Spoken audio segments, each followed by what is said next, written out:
గురువుగారు శిష్యుల యొక్క అభీష్టములు తీర్చేస్తారు అంటే, గురువుగారు మా అమ్మాయికి పెళ్ళవలేదండి అంటే, గురువుగారు ఇంకక్కడి నుంచి ఆ అమ్మాయి యొక్క చిత్రపటాన్ని జాతకాన్ని పట్టుకుని ఆ అమ్మాయికి సంబంధాలు వెతుకుతూ తిరుగుతారని కాదు. మొక్కకి మూలంలో మొదట్లో వేళ్ల దగ్గర నీళ్లు పోస్తే ఇంక చెట్టు అంతా నీళ్లు పోయక్కర్లేదు.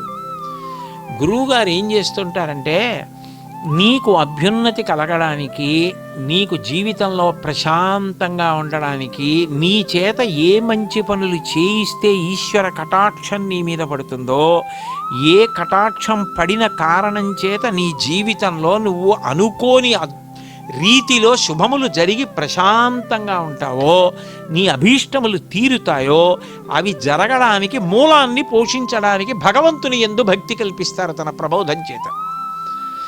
కల్పించడమే కాదు, ఆయన భగవత్ సేవ అలా దగ్గరుండి చేయిస్తారు.